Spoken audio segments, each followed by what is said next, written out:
வணக்கம். உங்கள் அனைவருக்கும் என் இனிய வரலட்சுமி பூஜை நல்வாழ்த்துக்கள் ஃப்ரெண்ட்ஸ்.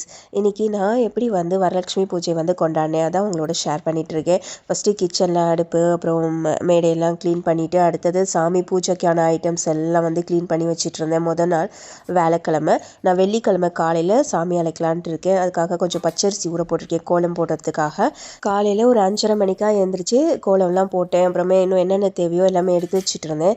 மீனாட்சி ஸ்டோர்ஸில் போயிட்டு கொஞ்சம் பூவெல்லாம் வாங்கிட்டு வர சொன்னேன். பூ, வெத்தலை பாக்கு, மா இலை தோரணம்லாம். மா இலை தோரணம் இல்லை அப்படின்னு சொல்லிட்டாங்க. சரி, பூவும் வெத்தலை வாங்கிட்டு வந்தாங்க. பாக்கும் இல்லைன்னு சொல்லிட்டாங்க. சரி, என்கிட்ட இருக்கிற வச்சு வெத்தலை பாக்கு பழம் வச்சு சாமியை வீட்டுக்கு அழைச்சேன். வரலட்சுமி பூஜை அம்மா வீட்டில் மாமியார் வீட்டிலலாம் பழக்கம் இல்லை. இருந்தாலும் வெள்ளிக்கிழமை விளக்கேற்றி அவங்க பூஜை எல்லாம் பண்ணுவாங்க, சாமி கும்பிடுவாங்க, நெய்வேத்தியம் வைப்பாங்க. பட் வரலட்சுமி பழக்கம் இல்லை.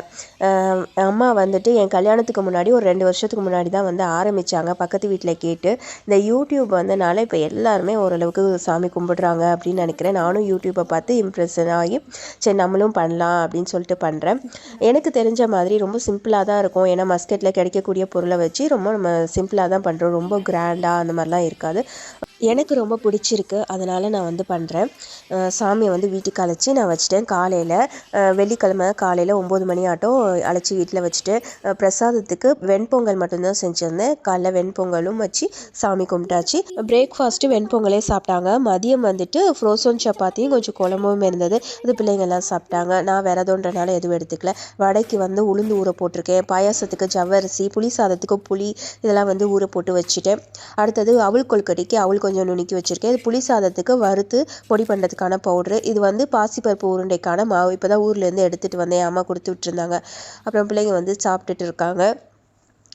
அடுத்தது ஒவ்வொரு பிரசாதமாக ஒரு 2 o'clock ஸ்டார்ட் பண்ண ஆரம்பிச்சிட்டேன். ஏன்னா 3 to 4:30 யமகண்டம் வருது அப்படின்றனால முன்னாடியே ஸ்டார்ட் பண்ணிட்டேன். அடுத்தது சன்னா ஊற போட்டிருந்தேன் இல்லைங்க, அது வேக வச்சு எடுத்தாச்சு. அவள் கொழுக்கட்டையும் ரெடி ஆகிடுச்சு. உளுந்துக்கு எனக்கு கிரைண்டரில் போட்டால் தான் மாவு நல்லா வரும், அதனால் கிரைண்டர்லேயே போட்டேன்.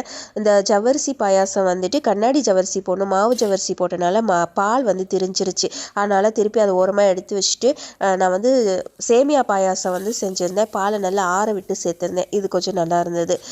நம்ம திரிஞ்சிருச்சு அப்படின்னு சொல்லிட்டு சங்கடப்படாமல் சரி நமக்கு தெரியல அதனால் என்ன பண்ணுறது அப்படின்னு சொல்லிட்டு ஓரமாக வச்சுட்டேன். அடுத்தது வடை லாஸ்ட்டாக சுட்டு வச்சுட்டேன். ஸோ பிரசாதம் எல்லாம் ரெடி ஆகிடுச்சு. தயிர் சாதம், புளி சாதமும் நான் செஞ்சுட்டேன். ஸோ இதெல்லாம் சாமிக்கு படைச்சி நாங்களும் சாப்பிட்டோம். எனக்கு தெரிஞ்ச மாதிரி நான் பூஜை பண்ணி நான் சாமி கும்பிட்டேன். உங்கள் எல்லாருக்கும் இந்த வீடியோ பிடிச்சிருந்தேன் ஒரு லைக் பண்ணுங்கள். தேங்க்ஸ் ஃபார் வாட்சிங்.